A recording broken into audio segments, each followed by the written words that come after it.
Don't open it. Startled by Michelle's loud voice, I instantly stopped my hand that was about to open it. You made me jump. What's up all of a sudden? Seeing Michelle so desperately serious, I couldn't help but put the souvenir back on the table. What do you mean? When I asked Michelle, she hurriedly showed me her cell phone screen. It might be confusing to hear this out of the blue, but I think I might know what this is about. What? I couldn't grasp the meaning of her words and decided to ask for more details. Then, Michelle revealed something unbelievable. My name is James. I'm 37 years old. I have a wife named Michelle, who is 2 years younger than me. Michelle and I went to the same high school and were close friends since our student days. We had no romantic feelings for each other at the time and were just good friends. However, at the age of 25, we happened to meet again at a local bar and started dating, which eventually led to our marriage. Michelle is an excellent cook and has a gentle personality. When I come home from work, she always comforts me and waits with delicious home-cooked meals, making her a wonderful wife. However, for the past 10 years, I haven't been able to spend much time with Michelle. The reason is that I was assigned to a 10-year overseas assignment by my company. I find my job fulfilling, and I took a positive view of participating in the overseas expansion of the company, so I have no regrets. Being abroad was challenging at first due to the different language and culture, but now that the project has ended successfully, I am glad I took part in the assignment. Thanks to taking long vacations over these 10 years, I was able to see Michelle occasionally. Although once a year was the most I could manage, Michelle always welcomed me warmly upon my return. Initially, I was anxious about the long-term assignment, but thanks to Michelle's kindness, we have been able to maintain a harmonious relationship. After completing the overseas assignment and taking a few days off, I was doing the final check of my report in preparation for returning to the main office the next day. Are you still up? You have work tomorrow, right? Maybe you should go to bed soon. While I was looking at the computer documents in the bedroom, Michelle expressed her concern. Thanks, I'm okay. I'm just finishing up the final check on the report. I'll go to sleep in a bit. Responding thus, I turned my attention back to the computer screen. That's good.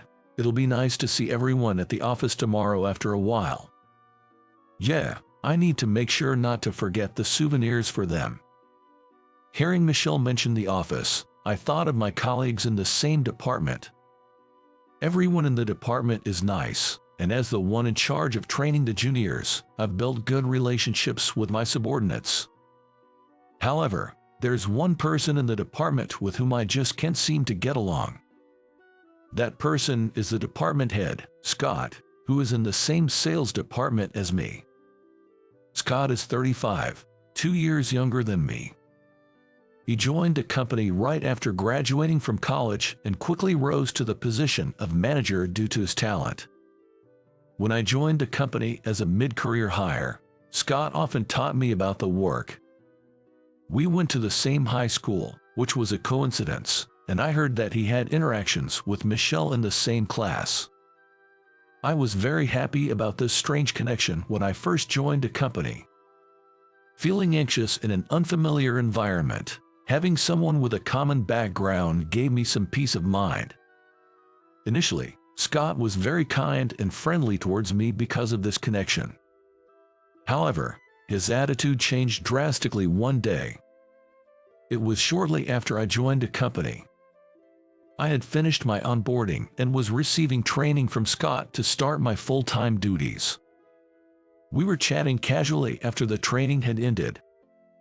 By the way, James, you're married, aren't you? Yes, I got married about a year ago. Scott noticed the wedding ring on my finger and started a conversation as if he had just remembered. What's your wife like? After a brief chat about married life and our homes, Scott asked me this question. Actually, she's a friend from high school. If I remember correctly, she's the same age as you, Scott. Really? Then I might know her too, right? When I mentioned that Michelle and Scott were the same age, Scott's eyes widened in surprise. As a matter of fact, do you know Michelle Knight? The moment I mentioned Michelle's maiden name, Scott froze. At the same time, I felt a slight tension in the air. Michelle, is that true? After a brief silence, Scott muttered in a faint voice. Yes. Did you know my wife? I felt the friendly atmosphere disappear and asked with a bit of unease. Yes, we had a little interaction during our school days. I had no idea you were married to her. And from that day on, Scott's attitude towards me changed. Whenever I asked about work, he would treat me coldly, and on bad days, he would scold me harshly. There were also times when I wasn't informed about meeting schedules, leading to me being late. Such actions by Scott, which could be seen as harassment, continued until the day I left for my overseas assignment. This overseas assignment was also initiated by Scott's recommendation to the executives. When the company was looking for employees to take on a 10-year overseas assignment, the sales department was asked to nominate some candidates. However, finding candidates was difficult, as many in the sales department, including myself, had families. Seeing this, Scott secretly recommended me to the executives. At the time, I had just moved into my dream home and had not considered a 10-year assignment at all. But by the time I realized it, the recommendation had progressed too far, and it was difficult to decline. When the executive director, Ken, brought up the overseas assignment, I asked Scott what was going on. Scott, I just heard about the overseas assignment from Ken. He said you recommended me because I was eager to go. But I don't recall ever saying that. What's going on? I was confused and hurriedly asked Scott for clarification. What? But James, you said you wanted to contribute more to the workplace, right? So I thought I'd do you a favor and recommend you. Scott replied with a smirk to my question.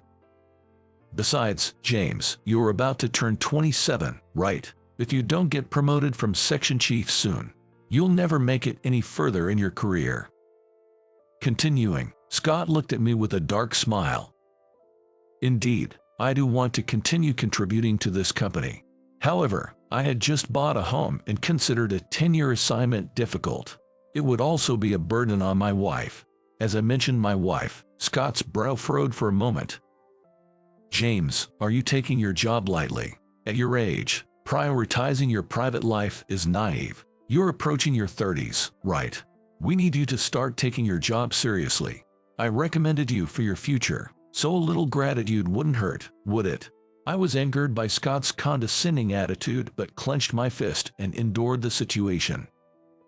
After that conversation, I departed for my overseas assignment. As I reminisced about my interactions with Scott in the bedroom, Michelle approached me again, looking concerned. James, are you okay? You look pale. Yes, I'm fine. All right, I've finished the final check. I'm going to bed now. With that, I settled into bed. The next day, I returned to the main office for the first time in 10 years. After greeting my colleagues with souvenirs, I sat down at my desk. The office had changed in the last 10 years, with renovations and new equipment. My desk had also been replaced with a brand new one. For a while, I looked around the office as if everything was new to me. Then, I noticed Scott arriving at work. He was carrying a large paper bag. He must have gone on a trip somewhere. As I thought about it, Scott began distributing items from the bag to the other employees. After giving souvenirs to everyone, he came over to me last and pulled out a large box from the bag. Good morning. Long time no see. Actually, I went on an overseas trip last week on paid leave. I bought a souvenir for you, James. So make sure to open it when you get home. After finishing his sentence, Scott handed me the box he was holding. It was carefully wrapped so its contents were not visible, and it felt somewhat heavy. Although I was curious about what was inside the box, I remembered that I had also brought back souvenirs from my overseas assignment and hurriedly responded. Thank you. I also brought back some souvenirs from my business trip, so please have some. As I said this, I handed Scott the local souvenir I had purchased for him. Scott accepted the souvenir and simply replied with a thank you. It seemed like Scott was in a very good mood today. I could tell he was in high spirits from his smiling face and cheerful tone. How was your overseas assignment? Well, there were many challenges, but I'm relieved that we managed to complete the project on schedule. This should further expand our business at the overseas branches. Scott and I talked about the overseas assignment for a while. After I had finished explaining the project, Scott asked another question. So, did you manage to return home during your trip?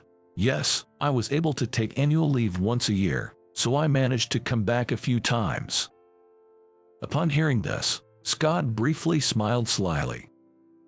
I see, it's hard to come back from overseas often, but I guess your wife must have had a good rest, right? I often hear that wives are busy with household chores every day when their husbands are around. Well, yes, I suppose my wife was able to enjoy a relaxed life in our new home. I responded to Scott's question accordingly. I had always thought this, but Scott often brought up Michelle. Although it wasn't too strange since they were high school classmates and knew each other, Scott's eyes always seemed to be probing something whenever he talked about her.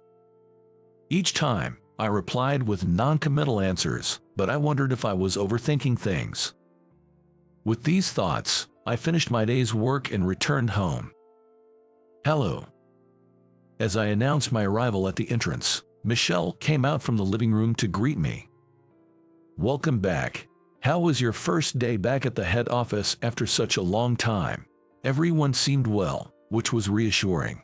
And the sales department got 6 new recruits this year. It was quite lively thanks to them. While having this casual conversation, I handed Michelle the paper bag containing the souvenir Scott gave me in the morning. This is from Scott, the department head. He went on an overseas trip last week and brought back a souvenir. From Scott, it's quite big, isn't it? I wonder what's inside. Michelle looked intently at the souvenir I handed her. That's the thing, he said to check it out when I got home. Let's open it now. Saying this, I sat on the living room sofa and started to unwrap the souvenir. Michelle also came next to me to see what was inside. Upon opening the wrapping, we found a floral arrangement with brightly colored flowers bundled together. Looking at the floral arrangement in a slightly thick transparent case, Michelle and I exchanged glances. This is a floral arrangement, isn't it? Why would Scott choose a floral arrangement as a souvenir? Who knows? I hadn't mentioned our anniversary or anything, so it doesn't seem like a congratulatory gift. While saying this, I hesitantly reached out to take the floral arrangement out of a transparent case. At that moment, Michelle exclaimed loudly. Don't open it. Startled by her loud voice, I immediately stopped my hand. You made me jump. What's up all of a sudden? Don't open it. This might have a budding device hidden inside. Seeing Michelle so desperately serious, I instinctively put the souvenir on the table. What do you mean, a budding device? I saw a post on social media recently about budding devices being hidden in souvenirs from abroad. As she said this, Michelle hurriedly operated her cell phone.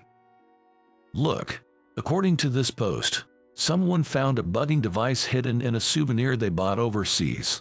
There seems to be a spate of incidents involving budding devices hidden in floral arrangements recently. The post Michelle showed me on social media indeed mentioned budding devices hidden inside, with victims sharing their experiences. But it's hard to believe Scott would do something like that. I calmly responded to Michelle, trying to reassure her as she was panicking. Then, Michelle began to share something unbelievable. I know this might be confusing to hear all of a sudden, but I think I might know what's going on. Unable to grasp the meaning of her words, I decided to inquire further. What do you mean? You know, Scott was a classmate from our high school, right? Indeed. Michelle, Scott, and I all attended the same high school. I was aware that Michelle and Scott had been in the same class and had some interactions in the past. Well, he actually confessed his feelings to me a few times in the past. We were only in the same class once, but during those 3 years, he confessed to me about 4 times, asking me to date him. Hearing Michelle's words, I was speechless. It's all in the past, and I didn't want to worry you with strange concerns, so I never mentioned it. I'm sorry. But that's all in the past, right? He might not have those feelings anymore. Trying to stay calm, I conveyed this to Michelle, though I could feel my own unease. It's not just that. While you were on your overseas assignment, I found a few letters in our mailbox. They didn't have a sender's name, but they mentioned our high school days, so it might have been Scott. Hearing this, I began to reflect on Scott's past actions. I have been asked about my family situation several times before, as well as today's question. Have you returned home? After calming Michelle down, I took her to the bedroom. According to Michelle, she found the anonymous letters unsettling and had thrown them away. Though there was no evidence of the letters, Michelle's frightened expression at the time made me believe her story wasn't a fabrication. Once Michelle had fallen asleep, I took the floral arrangement from Scott and rushed to the police station alone. When the police examined the floral arrangement, they found a small budding device inside, just as Michelle had suspected. I remember shivering when the budding device was discovered. I immediately filed a police report. I was relieved I hadn't brought Michelle along. If I brought her with me, the shock would have been too much for her. After filing the report, I returned home. The next day, I tried to act as normal as possible when I went to work. The police had instructed me not to mention the incident to anyone. Of course, including Scott. Confronting Scott directly could provoke him and potentially lead to further harm. Moreover, there wasn't concrete evidence to prove Scott was responsible, so it was best to avoid any rash actions. This was the agreement I had with the police, so I maintained a composed demeanor at work. As time passed, before I knew it, the workday had come to an end. As the end of the day approached, one by one, my colleagues started to leave for home. When there were only a few employees left in the office, Scott approached me for a chat. "James, good job today. Did you open the gift from yesterday?" Scott's face seemed to hint at some ulterior motive as he looked at me. His smile was forced, and his eyes didn't seem to reflect genuine happiness. "Yes, I did. Thank you for the lovely floral arrangement." I replied with a generic response, careful not to give anything away. "That's great to hear. I thought it would be perfect for Michelle. I hope you can find a nice spot for it in your living room." "Thank you. I'll discuss it with my wife when I get home." After this exchange, Scott left the office in high spirits. Once Scott was out of sight, I felt a weight lift off my shoulders. That was a relief. The conversation ended without arousing any suspicion. After that, I too headed home. Michelle, who was in the living room, seemed somewhat restless. "Michelle, are you okay?" "Jer, thank you. I've been feeling uneasy since you told me about the budding device this morning." I had shared with Michelle about the incident at the police station that morning, thinking it was only a matter of time before she found out everything. Seeing Michelle's unsettled demeanor, I regretted revealing it to her. "I'm sorry, Michelle. I didn't mean to cause you any trouble. It must be hard being alone during the day."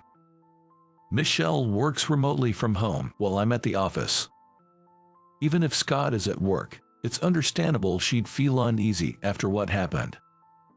It's bound to be unsettling. It's okay. If the police have accepted their report, they must be conducting a thorough investigation. Besides, you must have been more frightened today, James. Did Scott say anything to you? Even in such times, Michelle's first concern was for me. Hearing her words, I felt grateful once again to have her by my side. He asked if I had opened the gift, but that was all. He didn't ask anything else. From the look on his face, I think he believes the floral arrangement is still in our house." Upon hearing this, Michelle seemed slightly relieved and returned to the kitchen. 3 days had passed since my return to the main office, and it was my first day off. For some reason, I woke up earlier than usual and was having a coffee alone in the living room. Then, suddenly, the house's doorbell rang. Who could it be this early in the morning? As the bell rang, I checked the time. It was almost 7 a.m. Suspicious, I slowly approached the intercom. Then, I heard a loud knocking on the front door. The knocking was forceful, indicating urgency. Rushing to check the intercom monitor, I saw Scott's figure displayed. Even as I observed, the knocking didn't cease. Worried it might disturb Michelle or the neighbors, I mustered my courage and opened the door, keeping the chain on for safety. "Scott, what brings you here so early?" I asked cautiously, and Scott glared at me with an intensity I had never seen before. "You reported me to the police, didn't you?" That single sentence made everything clear to me. "Last night, the police came to my house. They questioned me till dawn about the bugging device in the floral arrangement I gave to you." Scott's eyes were bloodshot, almost as if he was ready to lash out. "Please, calm down. I simply asked the police to investigate the bugging device. If you are truly innocent, the investigation will prove it."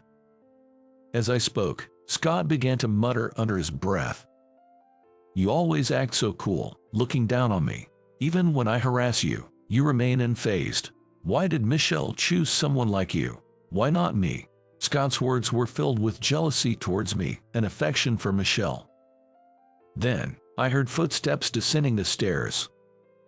"James, who are you talking to?" Hearing Michelle's anxious voice, I immediately told her go back upstairs.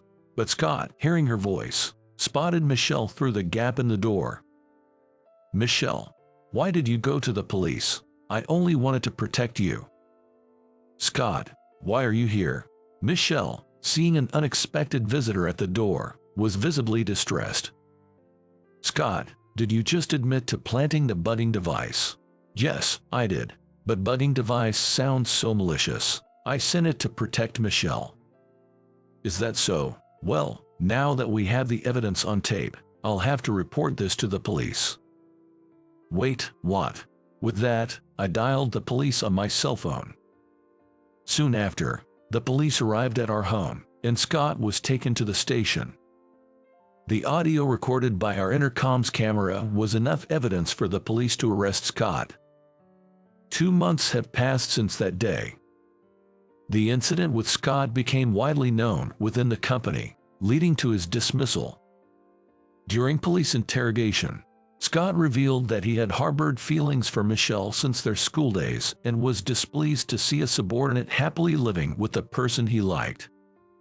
Moreover, when the police searched Scott's home, they found several draft letters addressed to Michelle, suggesting his unrequited affection. As a result, Scott was sentenced to prison, and the situation was successfully resolved. Michelle and I continue to live happily in our home. Once my work settled down, we finally completed all the moving tasks for our dream home. "Michelle, are you feeling all right?" "Yes, I'm fine. Dr. Smith at the clinic said the baby is growing well." Michelle said this while gently stroking her belly. "That's great to hear. Let's keep building a happy family together." "Yes, with you, James, I'm sure we'll have a joyful home forever." We exchanged smiles, looking forward to our future together.